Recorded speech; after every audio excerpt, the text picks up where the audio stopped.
All right. Hi, everyone. Welcome back to the Mind, Body, Her podcast.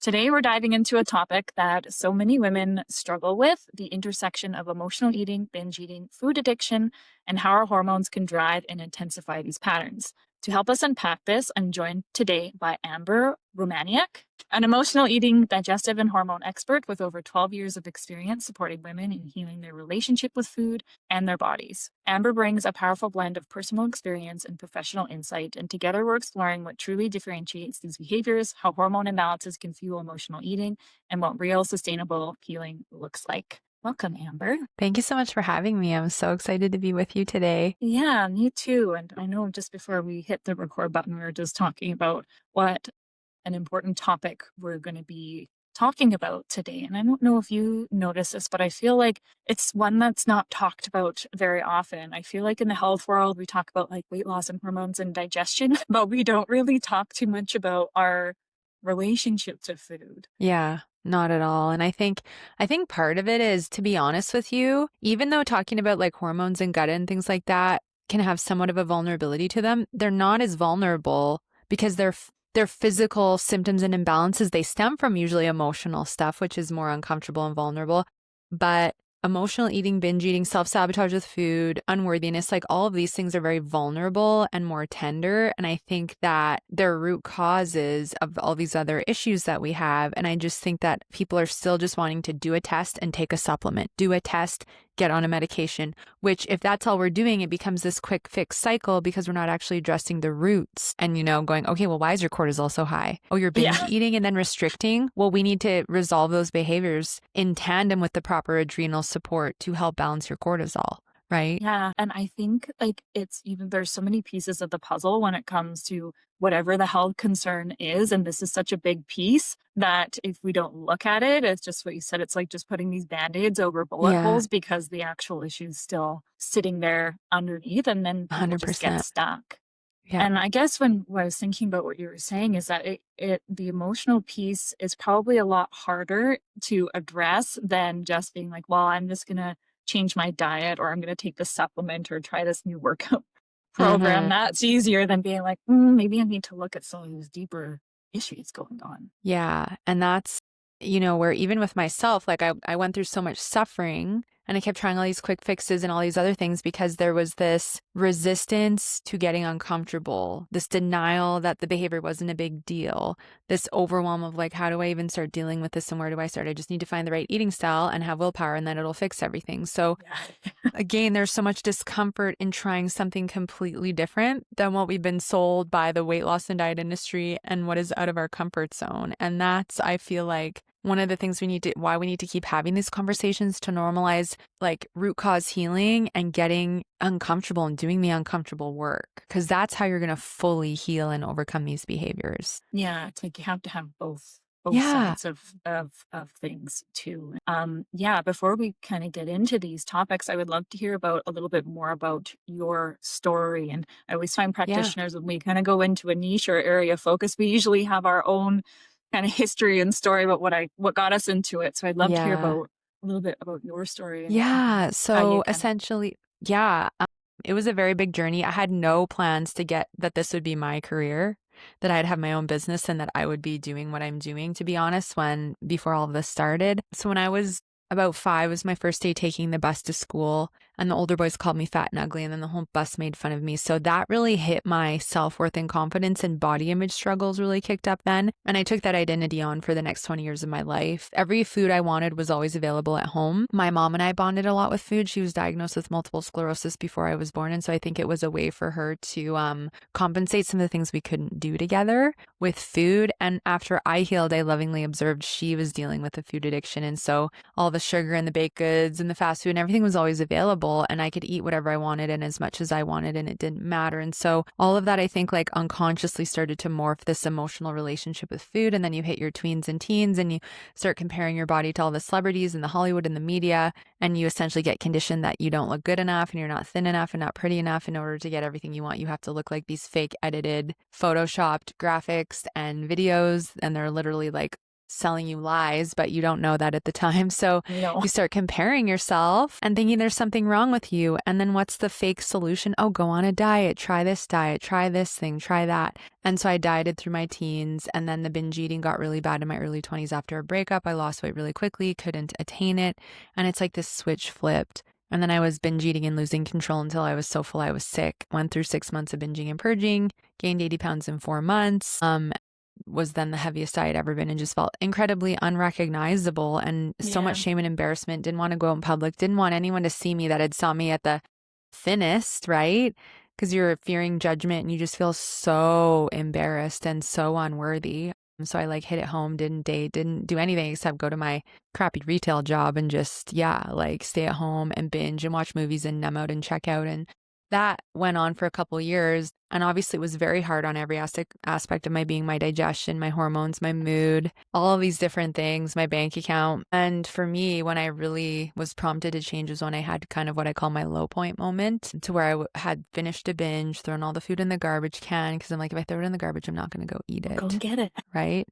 But that night, after some of the food had settled in my stomach, I call it the ego mind, or the inner critic, was like, if this is the last time you're going to do this, you might as well just go and eat the food. And Supper mentality. Yeah, that all or nothing. And so I went into the kitchen, pulled out my garbage, ate the cookies, just felt absolutely so in shock and shame and embarrassment. And then I threw them out in the dumpster in the back alley and went and dug through there. And so it was just like this, who am I?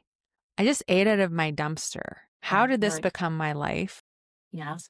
And I just was speechless at the time and just so distraught and felt so hopeless and defeated and embarrassed. And I needed that moment to happen because, just like we were talking about off air and in the beginning of our conversation here, I was in denial actually that what I was doing wasn't a big deal. And that low point moment crushed the denial. And I'm like, no, this is a big deal. I need to figure out how to deal with this. Also, it was my comfort zone, using food to cope, right? So I was chasing a dopamine high, food was my friend. And so the thought of not having that coping mechanism anymore, the thought of actually getting uncomfortable and doing my deeper work, there was a lot of discomfort, unknown, overwhelm. I got to lose over 80 pounds. I got so much I need to Start, and where do I go? So I think all of that kept me in this comfort zone, even though I was suffering. It was what was familiar.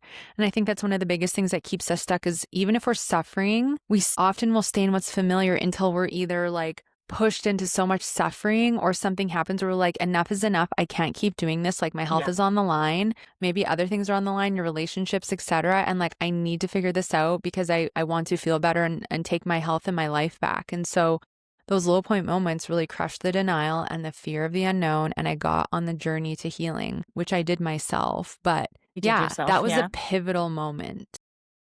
Kind of that wake up, I just can't do what I'm doing anymore. And it's almost like the pain of staying where you are and not making a change is more painful than, okay, I got to take the next steps and figure out what's going on. Totally. On for me. And I think a lot of people can relate to that too. And I think it's interesting that I sometimes hear the conversation around that, well, food's not addictive. It's, and I'm like, I absolutely think that it is. And I know we'll talk about that a little bit as we go, but and I want to delve into the dopamine connection a little bit more, but we'll save those for a little bit further on. But just to get started with some of the discussion points, because I know with emotional eating, binge eating, and even bulimia, there's some overlap there, but they are very different conditions, I guess I'll call them. And can you kind of delve into each one of them a little bit and what makes them different, and maybe even the flip side of it of some of the similarities around them too? Yeah, for sure. So I think where they're all similar is they're all rooted in some level, whether it's mild, moderate, or severe levels of unworthiness and not feeling good enough. We have this void, this lack of self-love that we're trying to fill with food that we're never going to fill with food. Binge eating, bulimia, food addiction, they're all acts of self-hatred. They're acts of self-loathing. And we often dislike or hate ourselves because we're not thin enough, we don't look good enough, we're not pretty enough, we're not talented enough, successful enough, smart enough, whatever kind of those stories are that we developed in childhood, or maybe you went through traumas, things that shaped who you were as a child or a teenager or an adult, that it really pushed you into this state of unworthiness, experiences you went through what other people made you feel like a complete piece of crap, even though you're not. But again, these experiences shape our level of self-worth or lack thereof. And if we don't feel worthy, often we will end up in habits and behaviors that deplete us, overwhelm us, dysregulate our nervous systems, really stress us out, and then we go to some form of coping. So I find when we're in unworthiness and not feeling good enough, we people please. We're in perfection and proving. We're putting everyone else first and putting ourselves last. And that causes a lot of overwhelm and anxiety and stress on our nervous systems. And then we want this quick little like reward pleasure moment. So we go and eat to get that dopamine high, one of your mood boosting neurotransmitters that makes you feel reward and pleasure, because we don't feel that there's anything else that could give us the same level of comfort. So the food becomes a comfort, becomes that familiar, safe zone, even though we're usually over consuming and it's hurting us in our bodies and it's not actually helping us get to the root of, why we're doing it in the first place. But food is everywhere and it's Right. Yeah. normalized to like eat when you're sad, eat when you're happy, eat like all of it. And so you can't quit food as well. So Right. It's it different makes from it, like alcohol addiction or drug addiction yeah, where you can abstain, you can still survive and not have those things, but yeah, you can't survive without food. And so that exactly. makes it hard.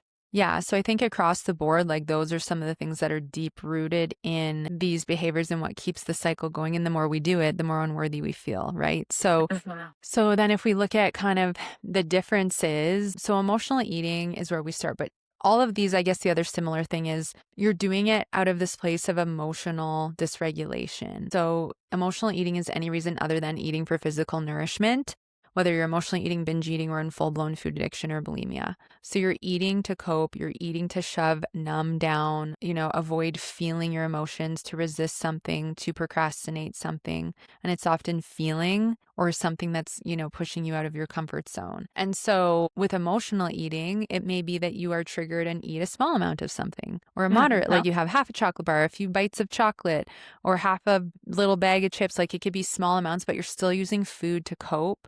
Whether you're bored, you're lonely, you're sad, you're happy, you got on the scale, you don't like the number that you see. There's dozens and dozens of potential emotional and binge eating triggers. Where we start to get more into like intensive emotional eating is where you're starting to eat and experience some loss of control. Maybe you're not eating until you're so full you're sick yet, but it's like, I just ate the whole chocolate bar, or you eat enough to where your digestive system is kind of uncomfortable. You might feel bloated. You're probably feeling a lot more guilt, shame, embarrassment around your choices.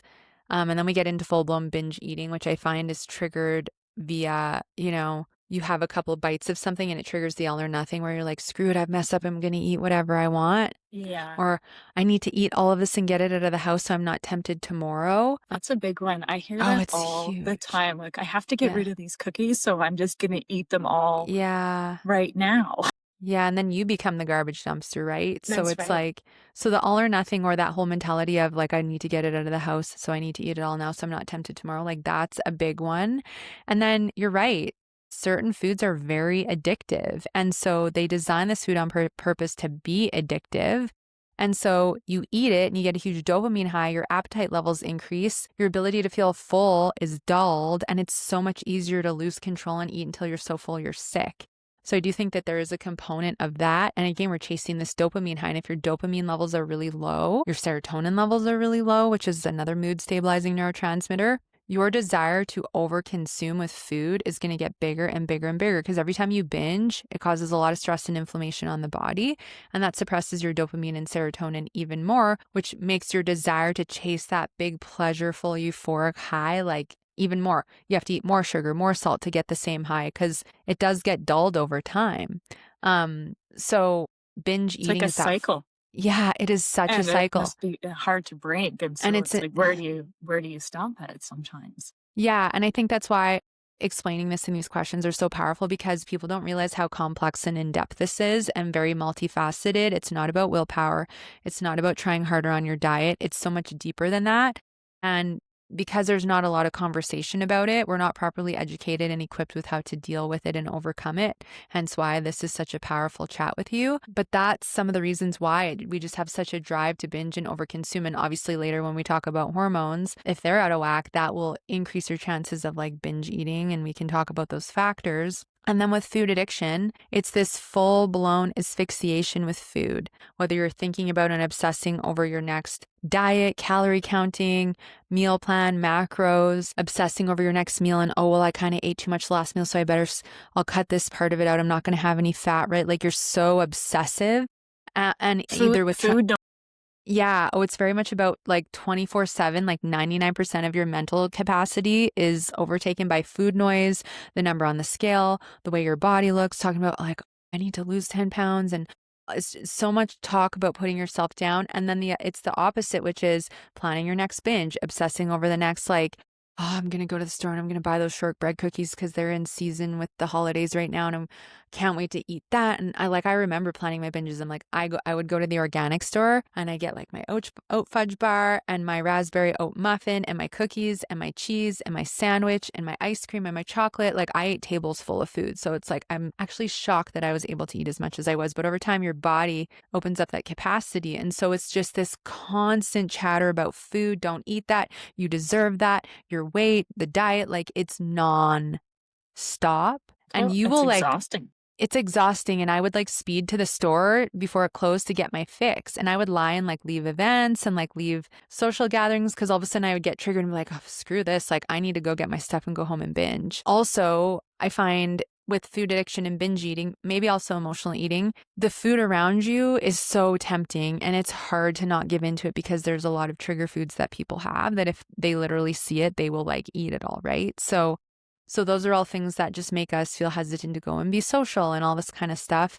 And then of course with bulimia, it's the binge and the loss of control. And then it's also the purge. And here's the thing with any form of emotional eating or self-sabotage with food. We are lacking taking ownership and responsibility for what we're feeling and what's going on. So then when we purge on top of binging, we are taking a further lack of responsibility and ownership and just thinking, well, I ate all that. I'm uncomfortable. I'm full. I don't want to gain weight. So I'm just going to get rid of it. That is the most self-destructive act for us to binge and then purge. It is so hard on your body and your every aspect of your being, and becomes a great health risk over time if it's not addressed and dealt with. And so we also get a dopamine high when we purge because we gain relief. We don't feel full anymore, whether you're vomiting or you're using like laxatives or magnesium and you're going the other way, because it could be either. So, and I mean it in the most loving way possible, but I'm also lovingly blunt in that it is a full lack of ownership and responsibility. And in order for us to change the behavior, even though it's hard in the beginning, we've got to start to be willing to understand the costs of these behaviors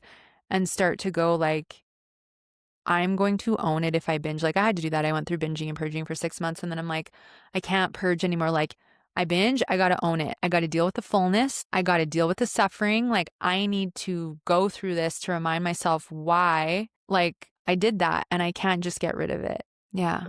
One of the things I've heard with people describing binge eating is that like either that food noise or even if they struggle with anxiety, like a lot of mental chatter, that goes away while they're either, I guess it would be true for emotional eating at the same time, but emotional and in binge eating. Well, while I was binging, I didn't have those obsessive thoughts anymore. Mm-hmm. Things were quiet. But Mm-hmm. then you have the flip side of it where once that goes away, then you Yeah. are flooded Totally. with that guilt and shame and all of those Yeah. other feelings. 100%. Yeah. And it's because in the moment when you anticipate the first few bites and you take the first few bites, it's like your eyes glaze over and you're just having this huge dopamine high and like nothing else matters. Everything else seems like it just falls away for a few minutes until, yeah, the other side hits and kicks in. And then it's like even louder than it was before you started eating. Do you ever think that it's okay to eat for emotional reasons? I honestly think we need to have a really solid boundary between. So here's what I think. I think that we can have our cake and eat it too. And I think there is a optimal balance of nourishing your body for your vitality and your health on all levels, and also allowing a mindful amount of room for mindful indulgence. Okay. But if you're going, I'm sad, I'm going to go eat cake. No, I don't believe that that is an appropriate reason to go and eat cake, because you're going to perpetuate a cycle that could get a lot worse, and you're avoiding feeling your feelings.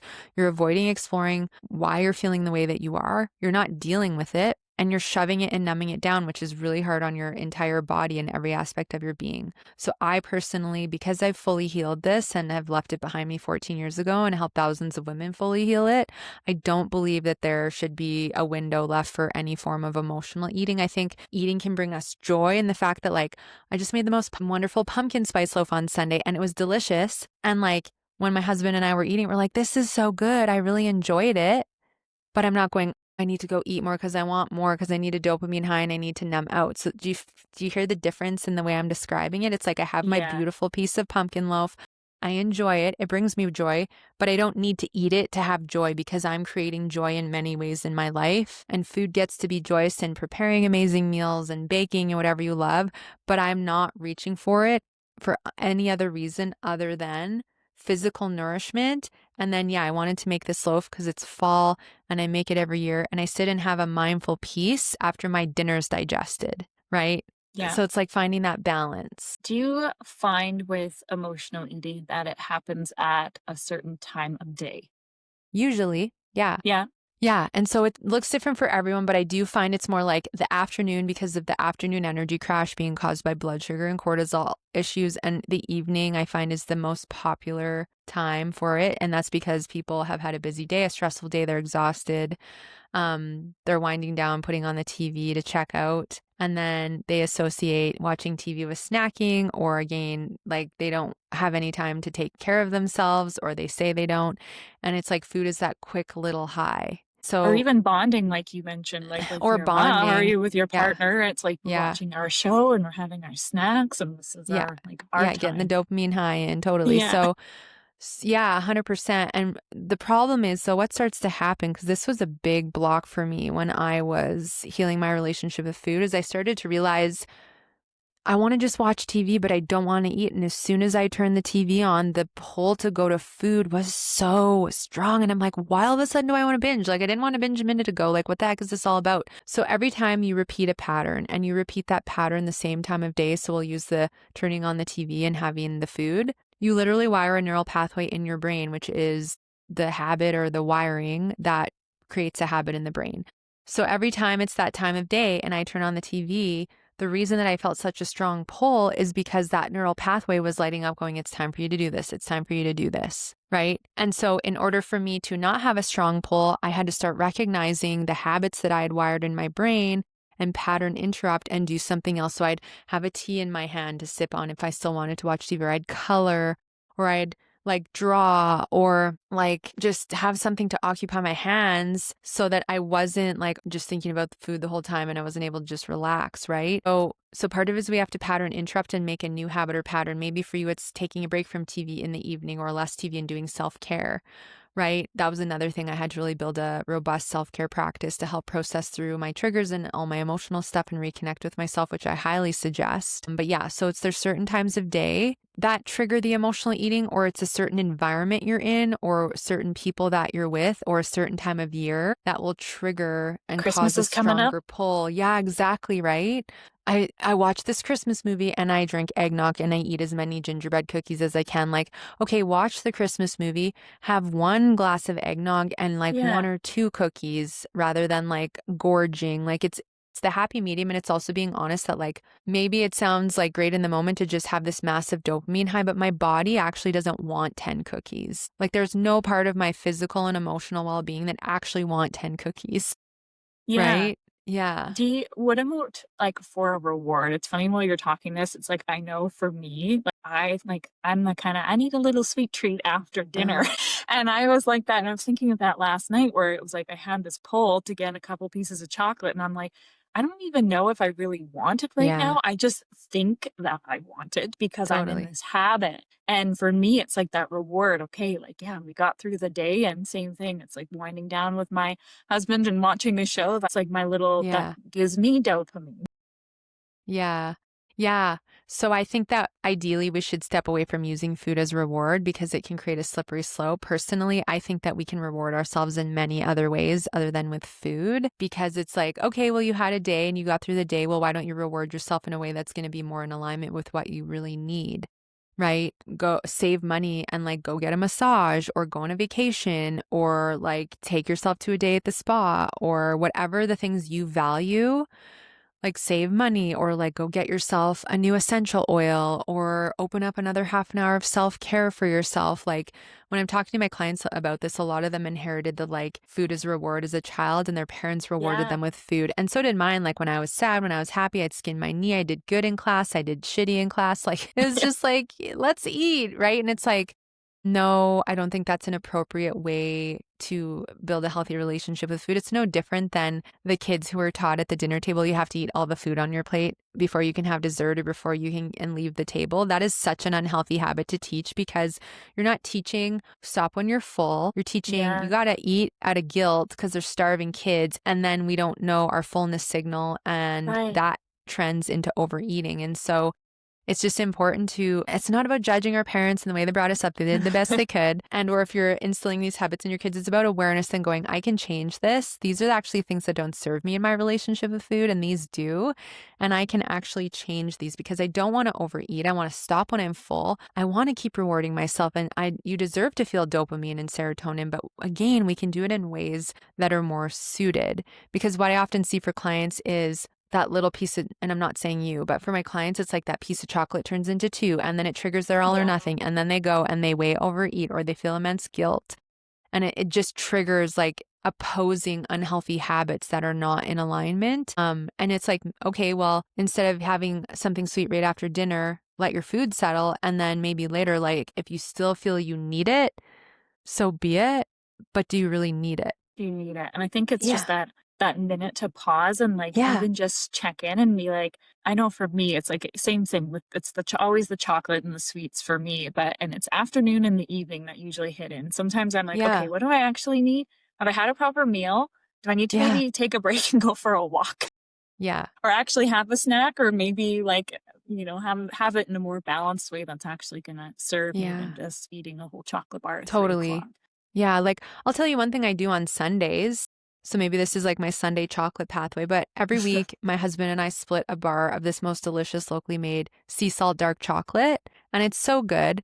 And it's like he eats, I don't know, there's like 3 bars on his side and 2 on mine. So it's like 6 squares of chocolate. And on Sunday, we have breakfast and then I do a little self-care. And then before I do food prep, my snack before I get into food prep is Brazil nuts and my chocolate. And it's nice. And it reminds me of my mom because we used to make homemade chocolates at Christmas and we made chocolate covered Brazil nuts. So there's like a nostalgic little thing. I actually need a little snack. There's some good fat in it and I really love chocolate. So like that's my thing on Sundays usually, but I actually am hungry and I feel satiated afterward and I don't want to go eat more. Yeah, it's like bringing that mind, like what we've talked about, that mindful piece Yeah. and kind of almost like giving your body the things that it needs. So you're getting some nourishment there too, but also giving your soul a little bit about what it needs to, but Exactly. in a balanced way where you feel in control, not out of control with it. Yeah, exactly. And going slowly, like I sit on the couch and I eat it slowly and mindfully without any distraction. Because then you're not only physically satiated, you're emotionally satisfied because you actually were present with eating it. So that's always what I suggest. If you're going to indulge in your favorites, chocolate, cookies, whatever it is, eat it slowly and mindfully because you will feel far more fulfilled with your experience than if you rush through. Like that wasn't enough. Where's more? Truly, it Or will even shift just what you everything. said, like making an experience or like Yeah. if you have a thing that you really like, do you like cookies instead of like eating the Chips Ahoy, which they're good, but they're not amazing. But it's like maybe then just kind of similar to you, maybe on a Sunday you go to your favorite cafe and get your favorite cookie with a latte Yeah. and just have your experience. I love that. I think that's such a better idea. And you support local and the ingredients are probably better. Like Yeah. there's a way to do it with more intentionality, 100%. We talked a little bit about the things that can influence things like emotional eating and binge eating. Can you maybe speak to a bit about like trauma, how that could show up? And even one area that I feel like has been talked about a little bit more is ADHD and its connection to binge eating. So I wonder if you could talk about both of those a little bit more. Yeah. And where they both, I find, have a similarity is in that the nervous system is in a very heightened state of dysregulation and fight or flight, whether it's from trauma. And heightened dysregulation and fight or flight definitely fuel ADHD and have a component of that. So what happens with trauma is after whatever's happened to you has happened to you, and I'm so sorry to anyone who's gone through anything because you just don't wish that upon anybody. You store the memories in your body and your nervous system, and those emotions also store in your brain and in your nervous system. And if you go to certain places or see certain people or certain things jog your memory, it will trigger you into a heightened fight or flight stress response.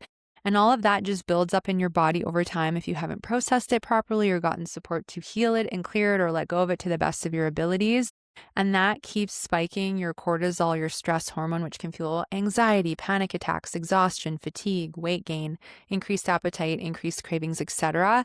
And that all makes it far easier to want to emotionally eat. Also, I find with women who've gone through trauma and men, like they feel incredibly insecure. They feel like they're worthless. They feel like there must be something wrong with them because it happened to them. That unworthiness is so big. And because that unworthiness is so big, their void is so big that they just want to numb out and check out with food. They don't want to feel the pain. They don't want to feel or think about it anymore.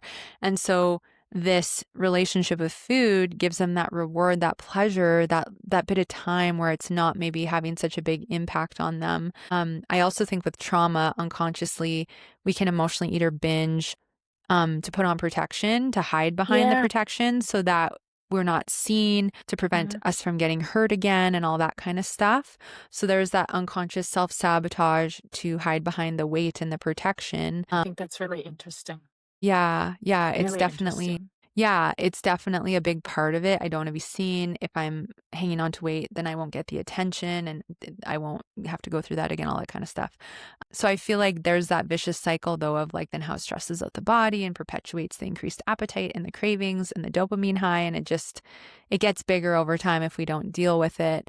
I also think that our wounded inner child plays a huge role in the traumas we've gone through. And if we don't ever go in and love that inner child and help them heal and let go of what they've been through, that keeps the void and keeps us feeling stressed and dysregulated and going to food. So inner child healing, I find, is a very powerful part of every like person's healing because we all have one, Mhm. regardless of what you've gone through. So I think that's very important. Now with ADHD, and like, is it ADHD or are you so dysregulated because you're last on your list? And like we can obviously do testing and things to like really decipher the difference because I'm seeing more and more people where it's actually they're just so dysregulated.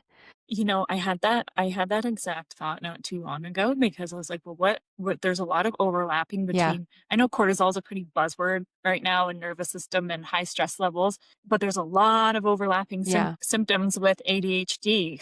So it's interesting that you brought that up. Yeah. And I've just seen a lot of it. And so I mean, part of it, which it's either or, is if your neurotransmitters are low, your dopamine, your serotonin, your GABA, your oxytocin, these literally dictate how you feel and how you operate. And if they're depleted, you're going to be far more likely to go into dopamine inducing behaviors, whether it's people pleasing, overbooking yourself, chasing stress and becoming addicted to stress, fighting with your body, overeating, binge eating, using food as a coping mechanism, mindless shopping. But you're trying to do a million things at once, and dysregulation of the nervous system and low neurotransmitters and hormone imbalances contribute to those same behaviors. So I find for my clients who've had a concern around, is this ADHD? Well, we do all the testing and also look at like, where are you on your priority list? What's your relationship like with food? Where are you deficient in your hormones and your nutrients and your neurotransmitters? And we support all that first. And they're finding their ability to focus, their ability to be present, have better memory, and all of these things that may seem like ADHD actually improve or resolve, and that it wasn't necessarily that. And so they're able to shift this without medication, or they can come off their medication at their will.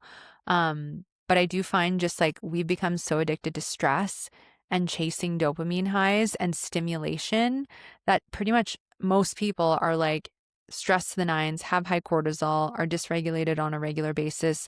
They're last on their list and not taking care of themselves. So of course they're gonna not be able to focus and like they're 10 million miles an hour and then they forget to do that thing or this thing. Like we need time to take care of ourselves. We need time to get out of fight or flight and into rest and digest. We're not robots. We need to Right. stop treating our bodies like robots because we're not robots. Yeah. And just what you said, it's like putting themselves on the back burner and looking after everybody else first when and it's hard to do. And I find, and not just for moms, but I find it can be very common with mothers who are Oh, yeah. busy doing all the things and they're working and looking after their kids and they're on the back burner. But I'm like, somehow we got to start moving it up closer to the front because that's going to influence how we show up in every part of our life. 100%.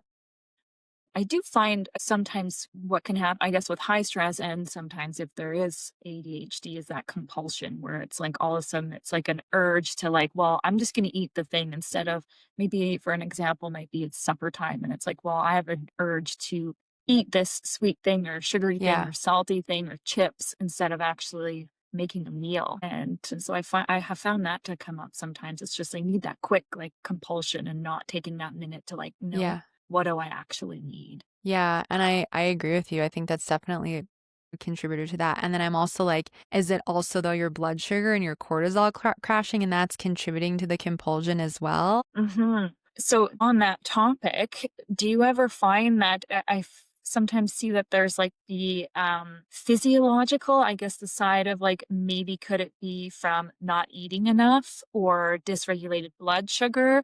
Or is it that kind of more psychological? It's like the physiological and the psychological. Because I have had in some cases clients that are like, I'm an emotional eater. And then, we work on blood sugar and stuff and they're like, oh, actually it was these other things. I don't know if do you find it's either one or the other or a combination? It's usually both for my clients, but that totally makes sense. Like, so I do find a lot of women who come to work with me are skipping breakfast, are fasting, are Hmm. compensating for overeating the night before, or trying to lose weight and cutting calories. So their blood sugar is very dysregulated because of Yeah. the all the sugar and things they're eating and then the restriction. So 100% blood sugar imbalances are going to have a significant impact on all of a sudden a big urge to want to overeat or be compulsive. And if your cortisol is too high or too low, that's going to significantly impact your blood sugar and make it more unstable, which means it's going to be easier for you to make poorer food choices, have more sugar and refined carbohydrate cravings. When your blood sugar crashes, it really impacts your mood as well, and you feel more hangry. So, yeah, they feed off of each other for sure.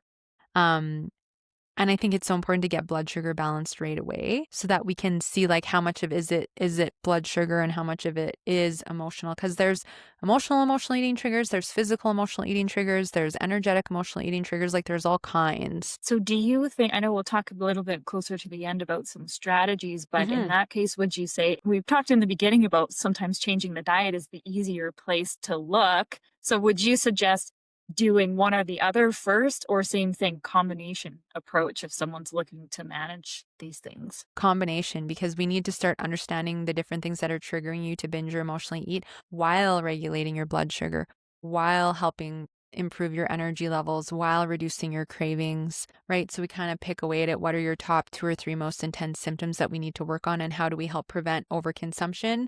Yeah, blood sugar stabilization, working on sleep, not skipping meals. A lot of women are afraid to eat enough also, so we have to work on like it's safe to eat enough and all that kind of thing as well, right? It's almost interesting because I find a lot of people come from that long history of like diet Yeah, culture. And so totally. then it's really hard to unlearn a lot of those things. And especially if their goal is weight loss, it's like, well, what do you mean? I've been told to eat less and less my whole entire life trying to lose weight. Now you're telling me to like listen to my hunger and eat a little bit Yeah. more. Are you sure? Yeah, and I think that's where we have to address the diet and food rules and all that programming that we inherited and undo it because it's not going to serve us and it's going to keep us stuck in these vicious cycles. And yeah, we've been lied to. We've been told to eat less and exercise more, and that's the worst thing a woman can do for her hormones, her health, and her relationship with food. And if the goal is weight loss, well, what we have to also look at is why. And are you trying to lose weight because you think it's finally going to fix everything and make you happy? Are you tying your worth up with your weight and that's why you're chasing the number? Or do you truly want to lose weight because you feel like you're not at your natural set point and it would make you feel better, even physically, and your joints would feel better and all that kind of stuff? I'm all for healthy, mindful weight loss. However, usually it's rooted in unworthiness and a need to force and control the body because you don't feel good enough. So instead of focusing on weight loss, focus on healing your body and healing your relationship with food, healing your blood sugar, your hormones, whatever it is. And then you learn how to trust your body and you realize my body will go to her natural set point without diet and exercise because those are forms of self-punishment and they don't work and they keep you stuck in these vicious cycles. I'm all for mindful movement, but not using movement to force weight loss. Or I overdid it last night with food, so now I got to burn all the calories. That is punishment. And that is very stressful on your body. And trust me, I know because when I stopped binge eating, I gained 80 pounds because my hormones were out of whack and I was terrified to stop working out, but I was exhausted. And when I stopped working out and actually focused on resting and helping my nervous system and body feel safe, it fell off without any effort. And I ate enough and I had balance with food and mindful indulgence. And it was like, what? I don't need to do these insane workouts to lose weight and keep it off. And still to this day, I attain the same weight. I'm in perimenopause, right? I've had hormone stuff that I've been navigating, more minor than it was. But I haven't gained any weight because my body feels safe. I know how to keep my nervous system regulated and I know what my body needs and I know how to manage my hormones. Yeah, that's Right. huge. So as you do that, you trust your body and your body is not going to surprise you all of a sudden and gain a bunch of weight if you're doing the healing and addressing the roots. I think that trust is the big one because same Yeah. thing. If you come from like being fearful of food and thinking that, well, if I have this, it's going to make me gain 10 pounds, or if I smell bread, it's going to make me put on 10 pounds. Yeah. And even with the hunger, where it's kind of ingrained, well, if you're hungry, then you got to control it and drink coffee and Right. chew gum and drink more water because you might actually be thirsty. Then we just lose Yeah. trust with ourselves and that lose that intuition that we have. Yes. It's very And important that we don't shove down and numb down that intuition. yeah. And I actually had a similar experience to you too, because I forever, like starting in my early 20s, was like that yo-yo diet band. We go hard and then couldn't maintain it, then go back over here. And then I must have done that 4 or 5 times. So I got a point where I'm like, this is not working. I can't do this anymore. Mhm. So I'm going to flip the switch. I know how to eat properly for blood sugar and hormone health and good digestion. I don't care about my weight anymore. And then we did that same thing. It just like everything was like almost like you could breathe. Yeah. Totally. Well, you're taking the pressure off, which means you're taking the pressure off your nervous system and then your body can breathe again. And then it's easier for her to go where she wants to because you're detached. And I think detachment is such a powerful, like, superpower for us to have because it just, you avoid a lot of stress if you can learn how But to I think detach. that can be hard. So it's like I feel like you grasp onto it and then you feel like, well, if I let go of control, it's gonna go even worse than it is Yeah. That's now. why we So have to how learn sorry. no, go ahead. I was going to say that's why we have to learn the trust and have more faith and belief in ourselves. And that's why we need to build our worth and our confidence because that will help us trusting letting go of control and trusting our bodies. Because this is why we're in these behaviors because we want control and we are afraid of losing control, but we're out of control and we have to heal the need for so much control because it's very stressful on the body. Have control Yeah. over your steering wheel, have control over your thoughts and what you decide comes out of your mouth, things like that. But the rest, truly, we've got to let go of control. Which is hard. It's hard. I know. Yes. Easier said than done, but Yes. while we're talking about cortisol, I did want to dive into just the hormone connection. So I kind of wanted to delve a little bit more into cortisol and like, so what's happening in the body when, our body is in that fight or flight mode, like what's happening with our blood sugar and why does that, I guess you can see it from both sides because sometimes people are like, well, if I'm stressed out, I don't want to eat anything. Or you have the other side of it where if I do have stress, then that's where I do want those sugary, fatty, salty things too. Yeah. So what's happening with cortisol? Why is it doing that? Yeah. So the good response to me is that when we're in fight or flight, we're not hungry because we're supposed to be getting ready to run away and protect ourselves from the bear that isn't there, right? That's the primal like fight or flight thing.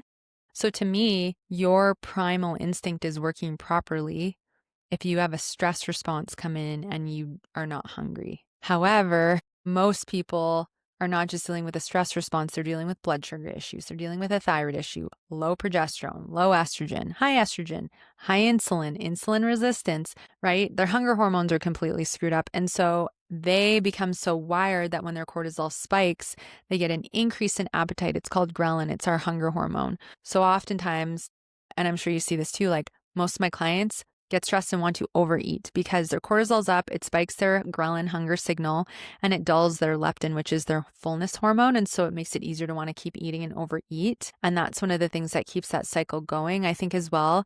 Again, we wire the pattern in the brain. Stress response, I go to food. So we have to rewire that neural pathway, which is stress response. Let me find my breath and figure out what I need instead of food and what can I do to support myself. So the more we wire the brain in the favor of using food to cope, the more we're going to do that, the more we binge, the more we increase our appetite level after overeating once. We're likely to eat up to 40% more in our next meal because of the way it impacts our cortisol, our hunger and fullness cues, our blood sugar, etc. So that's why, like, I don't know about you, when I would binge, it would create like this weeks or months of like losing control again.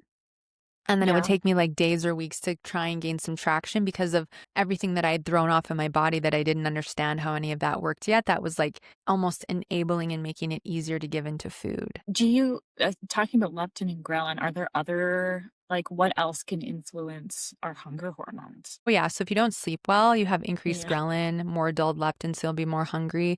If your dopamine and serotonin are low, you'll have increased ghrelin, usually more dulled leptin. If your thyroid is sluggish and you're hypothyroid, you'll usually actually have more of a dulling of ghrelin and you don't feel hungry in the first half of the day, but the second half of the day, you feel more hungry because you'd probably skipped breakfast or you didn't eat enough. Right? So then it causes like the opposite effect where then you overeat because your ghrelin spikes all of a sudden because your blood sugar spikes because your body's Okay. like, where's the fuel?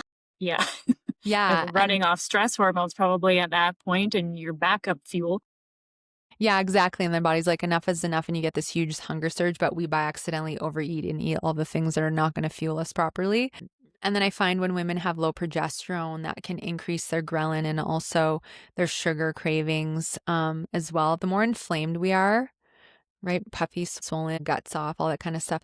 That will deplete our serotonin and dopamine, and that can increase our ghrelin and our appetite levels as well. But I do find the high cortisol to be a root fueler, and then high insulin resistance will also really increase ghrelin and dull leptin. So it just feels like you could eat, especially sugar and carbs, processed Like, carbs. just keep eating that and not feel full. Or the other thing that I hear is like, well, I eat a meal and then an hour later I'm thinking about food again. And in some cases, they even had a balanced meal. They had enough Hmm. protein and a fiber, but that's still, that urge to want to eat is still there. And Yeah.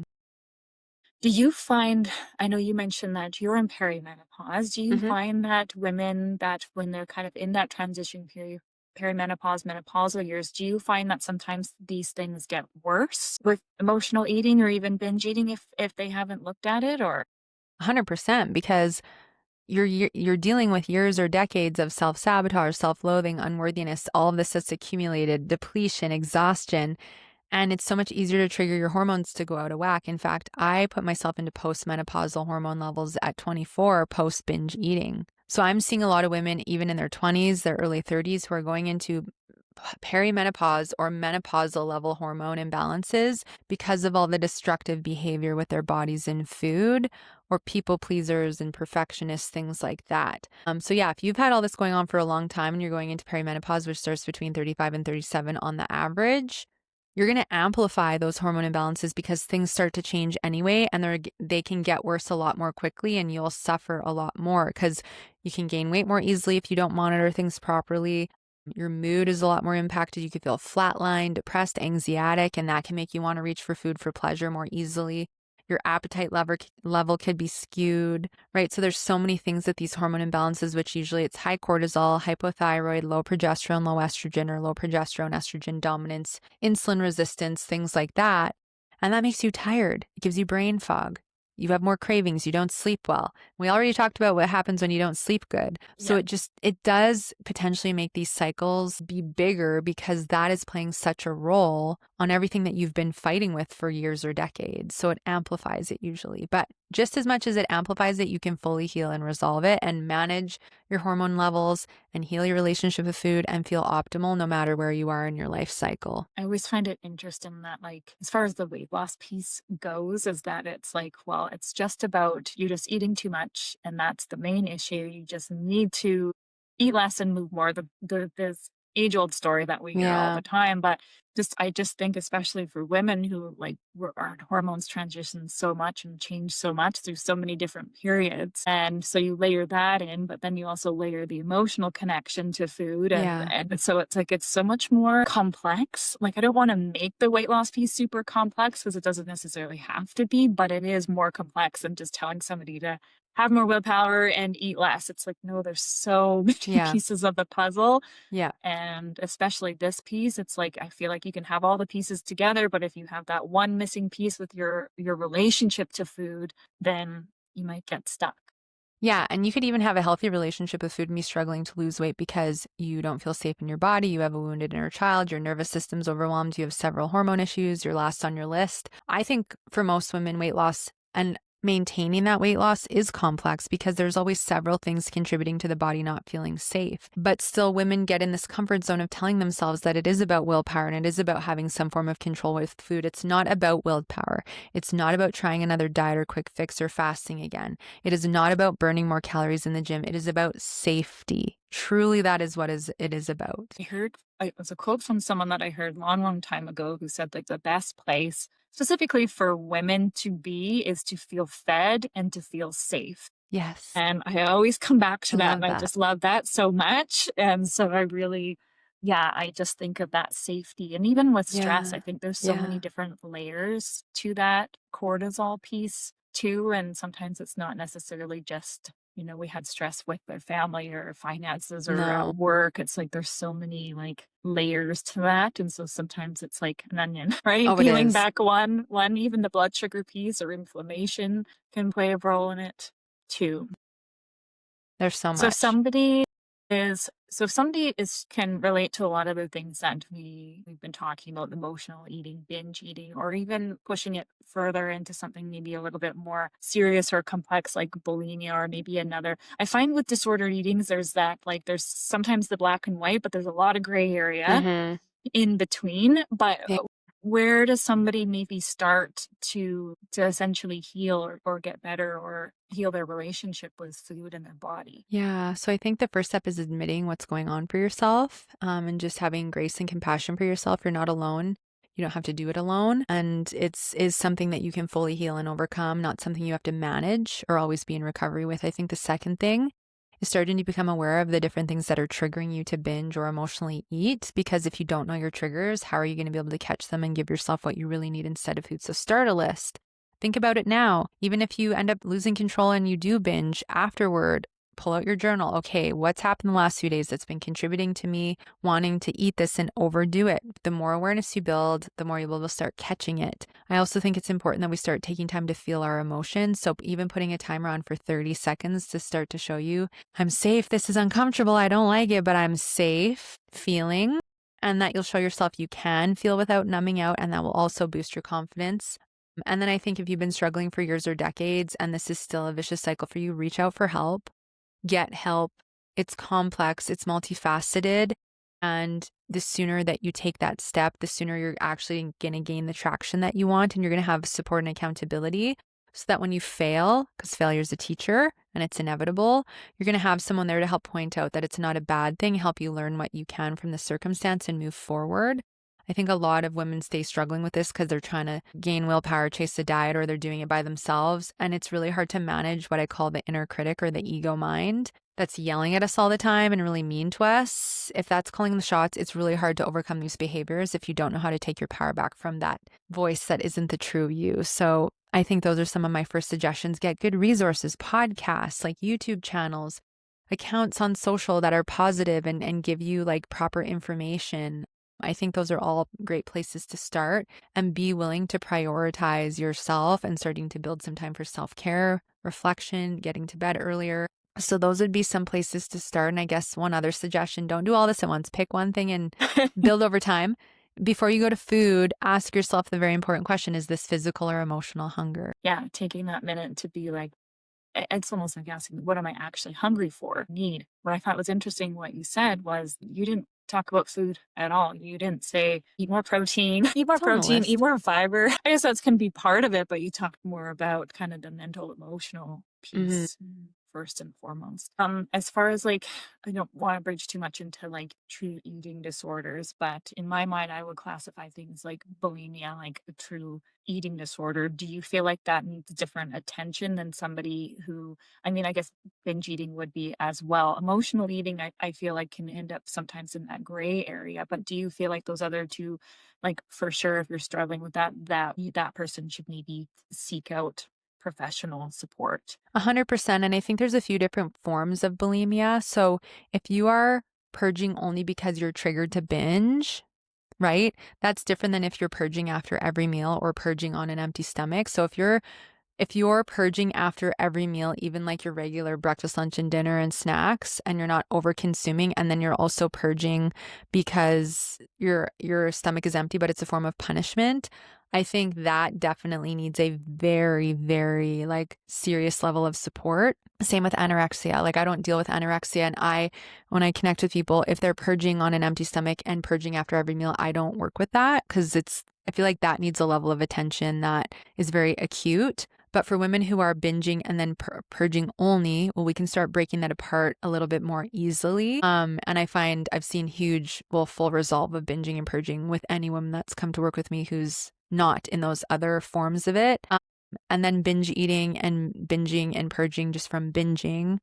To me, yeah, if you've been dealing with it for years or decades, like we need to definitely make sure we're supporting your immunity and your gut and your hormones and everything on a higher level to help you get out of it. But I don't like the word eating disorder. I just think it's so permanent and heavy and dense. And I feel like people get attached to this identity and think they can't ever heal it. So I don't want to downplay the severity of like binging after meals and binging on or purging on an empty stomach and all that kind of stuff. Get professional attention and stay at it until you're healed. But I do feel like when you have an emotional relationship with food, like emotional eating, binging and purging only from binging and food addiction, like these are things that we can fully eradicate, I think, in a holistic way, that are not necessarily going to be life-threatening unless you don't heal them. And over time, like your health significantly declines because it does if you don't deal with it, right? I guess you could be said for the other side because I felt like I kind of fell into that one. I'm like, well, I don't classify, like, I'm not in total binge eating. I'm not bulimic. I'm not anorexic because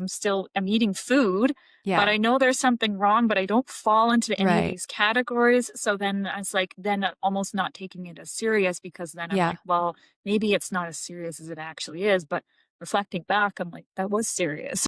Yeah, totally.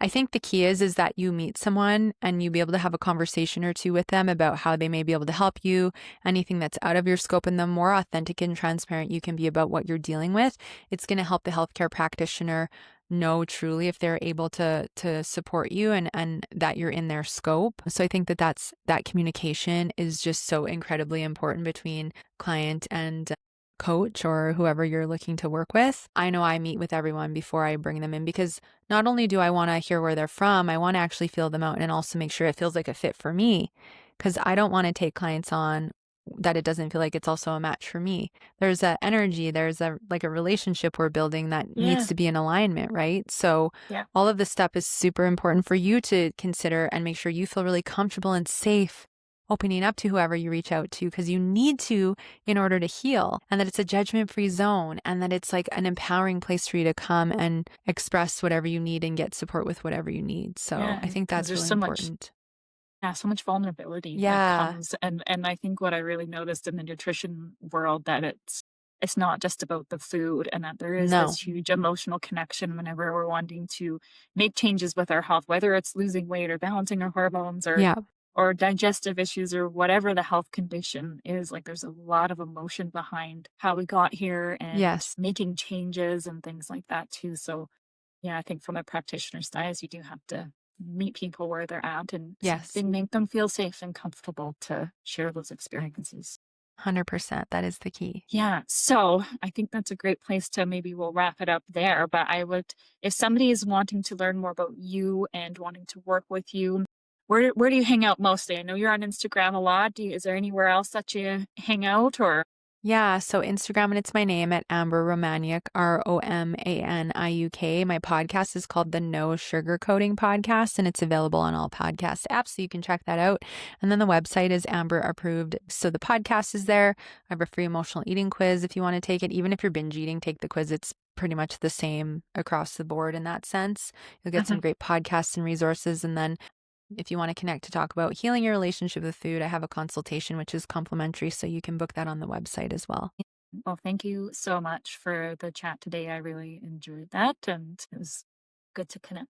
Yeah, thank you for having me. I truly enjoyed it as well. And it's nice to have other women that are on the same page sharing great messages and understanding this as well, because we need to come together and help women heal this. Yeah, I think so too. So amazing. Thank you guys for joining us and we'll catch you next time.